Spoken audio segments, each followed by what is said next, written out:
अस्सलाम वालेकुम। So we have covered the wounds that are being caused by blunt weapons. अब हमने sharp weapon से जो वुंड्स होते हैं वो करने हैं, जिसमें most commonly is the incised wound.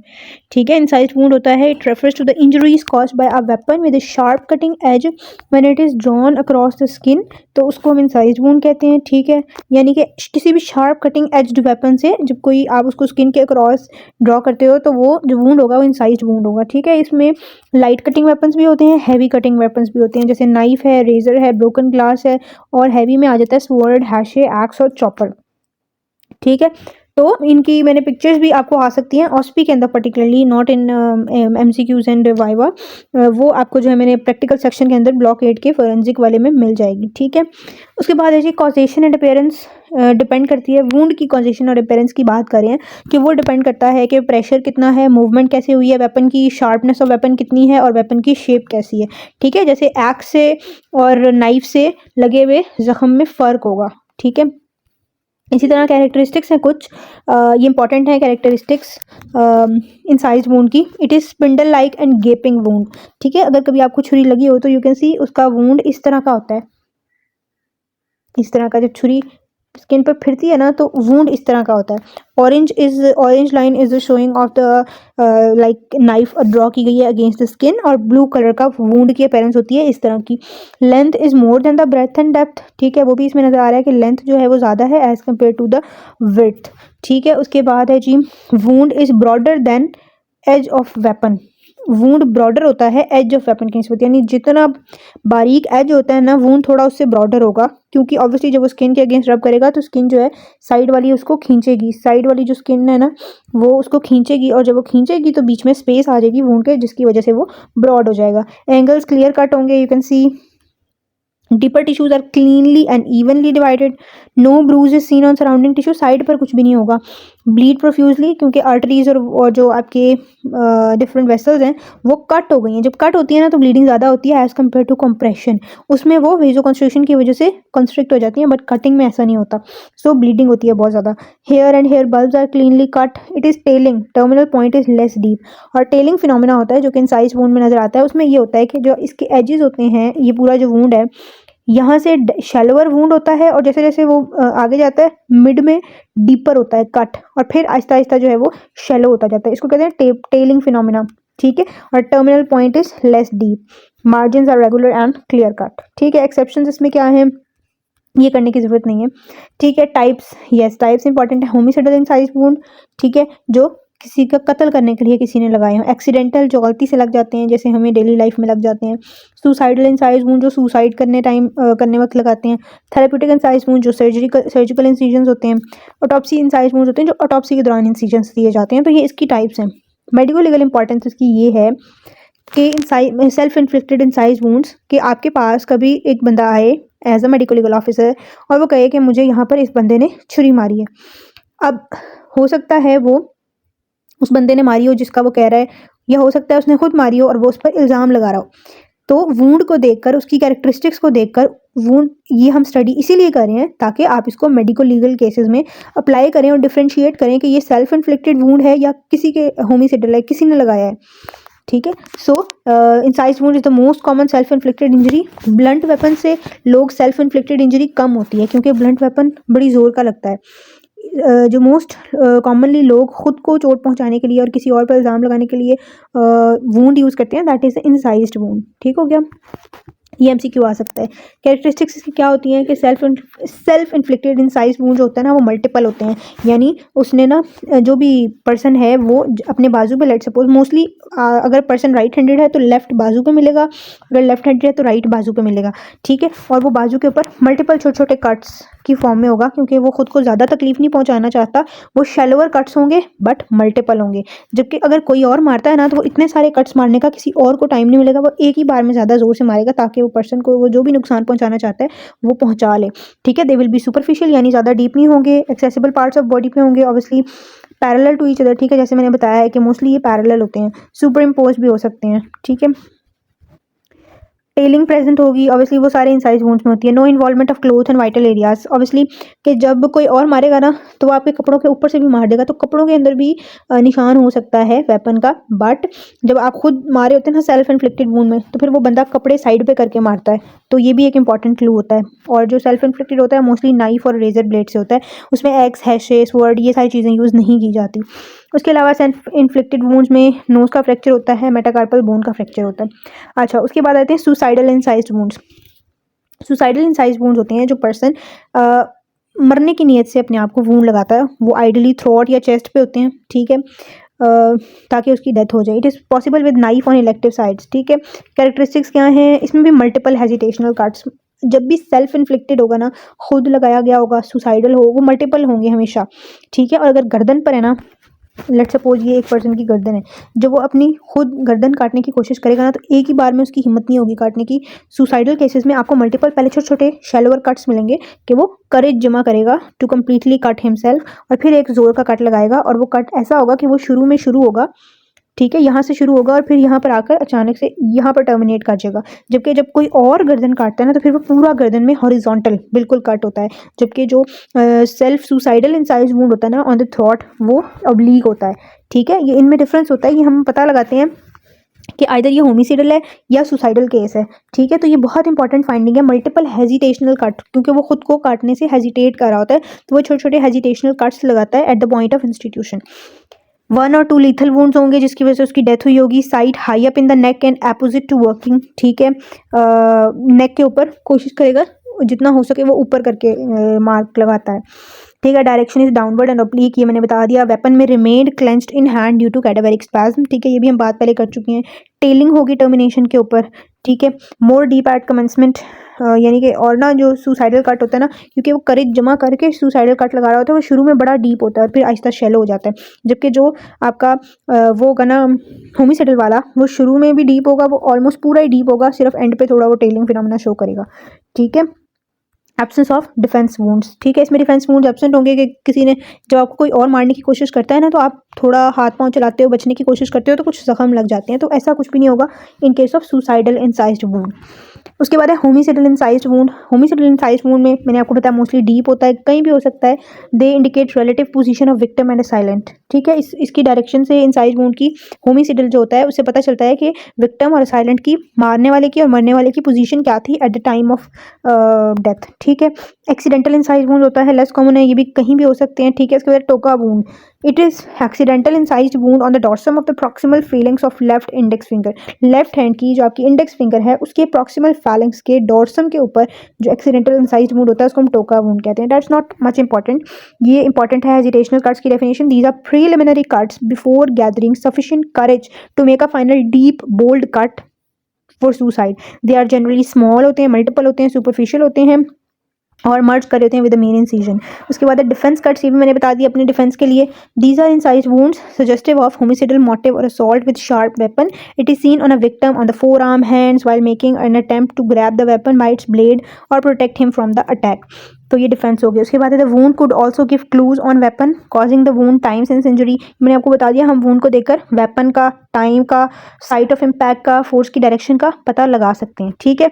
अब उसके बाद इन्होंने डिफरेंस दिया हुआ है सुसाइडल और होमिसाइडल कट थ्रॉट का, ये सारे मैंने आपको बता दिए हैं, इनको आप you can give it a read, ठीक है। ऐसे क्यूज आए तो ये इंपॉर्टेंट है, ये आ सकता है, बट आपसे वाइवा के अंदर ये बहुत इंपॉर्टेंट है, पूछा जाता है विद पिक्चर, ठीक है। तो पिक्चर्स तो मैंने आपको बता दिया, प्रैक्टिकल सेक्शन में सारी इंक्लूडेड है, मैंने बता दिए, प्लेलिस्ट के अंदर मौजूद है। अच्छा जी, कैरेक्टरिस्टिक्स ऑफ इनसाइड वुंड, ये भी हमने थोड़ी सी पढ़ ली। टेलिंग फिनोमेना होता है, टेलिंग में determine the handedness of person, ठीक है। नॉर्मली जो टेलिंग होती है ना, जहाँ पर कट लगा के ख़त्म हो रहा होता है ना, वहाँ टेलिंग होती है, ठीक है। तो अगर पेशेंट राइट हैंडेड है तो वो कट लगाएगा तो यहाँ टेलिंग मिलेगी, अगर लेफ्ट हैंडेड है तो वो लेफ्ट हैंड से कट लगाएगा तो यहाँ टेलिंग मिलेगी। So it depicts the handedness of person, ठीक है। उसके बाद है जी एज ऑफ इनसाइज वुंड। अगर अब हम वुंड को देखकर एज कैसे पता लगाएंगे कि ये वुंड इसको कितने अरसे पहले लगा था। सबसे पहले है क्लीन नॉन गैपिंग वुंड, ऐसा वुंड जो बिल्कुल क्लीन है, उसमें से कुछ भी बाहर नहीं निकल रहा, उसमें गैप नहीं है इतना। Lymph and blood clots over the wound in first 24 hours, edges आपस में मिलने लग जाएंगे इन अबाउट 3 to 4 डेज, और हीलिंग कंप्लीट हो जाएगी 7 डेज के अंदर अंदर। इसकी healing as compare to blunt force वाले की निस्बत जल्दी हो जाती है। अच्छा, नॉन क्लीन गैपिंग वुंड है, अगर वो क्लीन नहीं है, पोल्यूटेड है, सेप्सिस की वजह से कोई फॉरेन ऑब्जेक्ट है, तो फिर टाइम को पता लगाना मुश्किल है. Development of seropurulent discharge and lying of granulation tissue in the wound give some indication but that's not particular. So ये हमारे हो गए इंसाइज्ड वूंड्स. आपकी बॉडी पर कहीं भी शार्प वेपन से जो वूंड लगता है उसको हम इंसाइज्ड वूंड कहते हैं, except into the body cavities. आपकी एब्डोमिनल कैविटी है, थॉरेक्स है, इन पर जब आपका इंसाइज्ड वूंड लगता है और पेनिट्रेटिंग इंजरी होती है ना, जो अंदर जा रही हो, ये like if this is your body, ठीक है, और ये मैं लैटरल सेक्शन आपको दिखा रही हूँ और यहाँ से कोई आपको छुरी मार है, गॉड फॉरबिड, और वो आपकी इस तरह से अंदर चली गई है, तो ये थॉरेक्स है, ये एब्डोमिन है, तो इस तरह की हम इंजरी को कहते हैं on the thorax and abdominal cavity, उसको हम कहते हैं stab wound. It is wound caused by pointed object when driven in through skin and depth is the greatest dimension. जो इंसाइज वूंड होता है उसमें length is the greatest dimension, stab wound में depth is the greatest dimension. ये फ़र्क है थोड़ा सा दोनों में, होती दोनों शार्प वेपन से ही है. एग्जाम्पल दी नहीं है किस किस चीज़ों से ये हो सकती है. टाइप्स हैं दो, पेनिट्रेटिंग, अगर वो आपके अंदर पेनिट्रेट कर गई है बट आर पार नहीं हुई, ठीक है. This injury when a weapon enters a body such as thorax और एब्डोमेन, उसको हम पेनिट्रेटिंग स्टैब वूंड कहते हैं. अगर वो आर पार हो जाए वेपन, यानी दूसरी साइड से निकल आए, तो उसको हम परफोरेटिंग स्टैब वूंड कहेंगे. उसमें एक एंट्री वूंड होगा, एक एग्जिट वूंड होगा वेपन का, ठीक है. ये इसकी टाइप्स हो गई. उसके बाद इसकी कैरेक्टरिस्टिक्स हैं. जो एंट्री वूंड होगा उस पर क्या आपको मिलेगा, वो बिगर होगा एग्जिट वूंड की निस्बत, because of tapering tip of stabbing weapon. क्योंकि वो बिगर क्यों होगा, क्योंकि जब आपका वेपन अंदर जा रहा है ना, तो उसकी यहाँ पर टेपरिंग एज है बट यहाँ पर उसका बड़ा एज है, तो वो अंदर जाएगा, तो जो एंट्री वूंड है ना उस पर ये वाला हिस्सा आएगा, दैट्स वाई वो बड़ा हो जाएगा, जबकि ये वाले एरिया पे सिर्फ इसका टेपरिंग एंड आ रहा है, तो ये एग्जिट वूंड छोटा होगा, ठीक है. उसके बाद उन्होंने शेप्स बताई हुई हैं, ये भी इतनी इंपॉर्टेंट नहीं है, ठीक है, अगर आप चाहें तो स्किप कर सकते हैं. साइज़ क्या है, skin rupture is smaller than the breadth of weapon due to elasticity of skin. इसको छोड़ दें, बस आपने जनरली याद रखना है कि एंट्री वूंड बड़ा होता है, एग्जिट वूंड छोटा होता है. एंट्री वूंड पर स्किन का जो रप्चर है वो स्मॉलर होगा. वो स्मॉलर क्यों होगा, क्योंकि मैंने आपको अगेन बताया यहाँ पर टेपरिंग एंड एंटर कर रहा है, ठीक है. उसके बाद और ये वाला एज बड़ा क्यों होगा, स्किन का जो रप्चर है ना वो एग्जिट वूंड पे बड़ा होगा. क्यों बड़ा होगा, क्योंकि जब यहाँ से वेपन बाहर निकल रहा होता है ना, तो यहाँ पर स्किन पर एब्रेजेंसी और वाइब्रेशन टाइप चीज़ प्रोड्यूस होती है, रॉकिंग मूवमेंट होती है, जिसकी वजह से वो जो स्किन है उसमें वूंड जो है वो स्किन रप्चर बड़ा हो जाता है. मार्जिन्स क्लियर कट, और यहाँ के मार्जिन्स इन्वर्टेड होंगे क्योंकि यहाँ अंदर को जा रहा है वेपन, ठीक है. यहाँ के मार्जिन्स, ये ओपनिंग है तो अंदर को स्किन साइडों से झुकी होगी, जबकि जब बाहर निकल रहा है ना तो स्किन जो है वो बाहर को निकल रही होगी इस डायरेक्शन में, तो this indicates your entry and exit wound. उसके बाद डेप्थ एंड डायरेक्शन है. स्टैब वूंड की डेप्थ ग्रेटर होती है, उसकी लेंथ और ब्रेथ की निस्बत डायरेक्शन उसकी डिपेंड करती है कि लाइन डायरेक्शन डिपेंड करती है. देखें अगर मैं इसको थोड़ा सा बीच से इरेज कर दूं, ठीक है, डायरेक्शन इसकी डिपेंड करती है. If this is your entry wound and this is your exit wound, तो आपको पता चलेगा कि यहाँ से मारा गया इसको, ये डायरेक्शन है, तो इस तरह से डायरेक्शन पता चलती है. वूंड ऑफ एग्जिट ये स्मॉलर होता है अगर टेपरिंग वेपन यूज़ किया और इसके मार्जिन इन्वर्टेड होंगे, ठीक है. डेंजर्स क्या है, स्टैब वूंड के हेमरेज हो सकता है, injury to internal organs, sepsis and other complications. उसके बाद है मेडिकल लीगल पॉइंट्स, इसके वही हैं. इससे हमें नेचर ऑफ वेपन पता चलता है, डायमेंशन ऑफ वेपन पता चलती है, और पता चलता है इंजरी सुसाइडल है, होमिसाइडल है या एक्सीडेंटल है, ठीक है. सुसाइडल होगी तो सुसाइडल तो स्टैब वुंड्स बहुत रेयर होते हैं, इसमें ओकेजनली जो शार्प वेपन होगा वो हार्ट पे मारा जाएगा या बहुत रेयरली होता है एब्डोमेन पे मारा जाए, मोस्टली हार्ट पे होता है, ठीक है. नंबर ऑफ वुंड ज़्यादा नहीं होंगे, ठीक है. और उसके बाद है homicidal stab wound, they are most frequently over chest, back and neck, जो कत्ल की नीयत से करे जाते हैं. मल्टीपल होते हैं but sometimes may be one. Accidental जो होते हैं ये भी रेयर होते हैं but small and are caused by projecting nails, pieces of glass. Okay, so these were the medico legal points. उसके बाद आते हैं फैब्रिकेटेड वुंड्स. फैब्रिकेटेड वुंड्स होते हैं जो खुद से बनाए गए हैं, जो असल में नहीं किसी ने लगाए, वो खुद से वो इजाद करे person. They are forged wounds, नकली फिक्टिशियस इंजरीज और इन्वेंटेड वुंड्स, ठीक है. These are the injuries produced by a person on his body himself, self inflicted और caused by other acting in agreement with him, self suffered, या वो किसी को कहेगा तो मुझे मारो तो हम केस कर देंगे फलां बंदे पे, ठीक है. तो ये मैंने आपको बता दिया, कैरेक्टरिस्टिक्स उसकी वही है जो हमने पहले पढ़ ली हैं. सेल्फ इन्फ्लिक्टेड वुंड्स के अंदर ये सेम ही होते हैं. ऑब्जेक्ट्स ये भी पढ़ लीजिएगा, ये भी इतना इंपॉर्टेंट नहीं है. आपको पता है कि कोई क्यों अपने ऊपर इंजरी करेगा, ताकि वो किसी पर इल्ज़ाम लगा सके. दैट इल्ज़ाम may be for a medico legal, ठीक है, ताकि उसको सज़ा मिले, इवन वो अपने कत्ल की भी कोशिश कर सकता है ताकि उसको सजाए मौत मिले, ठीक है। तो ऐसा भी हो सकता है, तो ये उसी तरह है। Fabricated wounds are often incised wounds, occasionally stab wounds. The use of marking nut to produce artificial bruise is very common in our country. These injuries are seen on those parts of body which are easily accessible, such as top of head, forehead, neck, of outer side of left arm and the front of four arm, front और outer side of thighs, ठीक है। अच्छा, diagnosis आपने field injuries यानी जो forced हैं, field हैं, self inflicted हैं, उनको रियल इंजरीज से कैसे डिफ्रेंशिएट करना है, with the help of very careful examination, with the help of very clear आपकी जो भी कैरेक्टरिस्टिक्स हैं, वो उनकी मार्जिन हैं, स्किन है, उसकी entry exit, direction, tapering, telling, everything should be very clear. Clothes देखने हैं, ठीक है। ये सारा कुछ इसमें यही सारा कुछ आ जाता है, ठीक है। और कैरेक्टरिस्टिक्स मैंने आपको डिफरेंस बता दिया है होमिसिडल और सेल्फ इन्फ्लिक्टेड वुंड्स का। उसके बाद है जी डिफेंस वुंड्स, ये भी मैंने बता दिया, जितना इसके बारे में बता दिया ना उतना बिल्कुल इनफ है, ठीक है। या अगर लेसरेशन इनसाइड वुंड और स्टैब वुंड का डिफरेंस लिखा हुआ है, इसको भी आपने खुद पढ़ लेना है, मैंने आपको बहुत डिटेल में तीनों चीज़ें पढ़ा दी हैं, ठीक है। या एंटीमोर्टम और पोस्टमार्टम वुंड की भी हम सारी कैरेक्टरिस्टिक्स पढ़ चुके हैं, इसको भी अगेन आपने अगर पढ़ना है you can give it a read. Then we have causes of death from wounds, obviously ये भी बहुत जनरल है। Infection, bleeding, injury to vital organ, shock, embolism, crush syndrome, operational disorder, secondary shock, ये भी बहुत जनरल है। इसमें से जितनी याद होती हैं कॉमन वाली तो कर लेना, इन्फेक्शन है, शॉक है, ब्लीडिंग है, इंजरी टू वाइटल ऑर्गन्स, ये बहुत कॉमन है, ये अच्छे से याद कर लें। उसके बाद है एज ऑफ वुंड।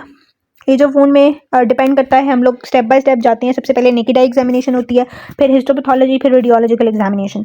फिर नेकेड आई में हम लोग देखते हैं अगर एसेप्टिक वुंड है तो उसकी ये टाइमलाइन होगी, अगर सेप्टिक वुंड है ये टाइमलाइन होगी। ये इंपॉर्टेंट नहीं है, just for the sake of having an idea आप इसको रीड कर सकते हैं, ठीक है। हिस्टोपैथोलॉजी में ये स्टेप्स इस टाइमलाइन पर होते हैं, ये भी देख लीजिएगा। रेडियोलॉजिकल एग्जामिनेशन में फ्रैक्चर्ड बोन, उसकी हीलिंग के डेज किस किस तरह से है ये यहाँ पर मेंशन है, ठीक है। ये टाइम टेकिंग है इसलिए मैं ये स्किप करवा रही हूँ, और वैसे भी इसकी इतनी इंपॉर्टेंस भी नहीं है। उसके बाद है medical legal type of injury, simple injury, grievous injury, dangerous injury. Simple injury होती है कि ना ही वो एक्सटेंसिव है ना ही वो सीरियस है, ठीक है, फॉरन हील हो जाएगी, कोई परमानेंट डिफॉर्मिटी नहीं छोड़ेगी। ग्रीवियस इंजरी होती है जिसमें कटिंग ऑफ ऑर्गन्स हो सकती है, डिसफिगरमेंट ऑफ फेस है, फ्रैक्चर है, परमानेंट लॉस ऑफ साइट और permanent loss of hearing, but जान नहीं गई।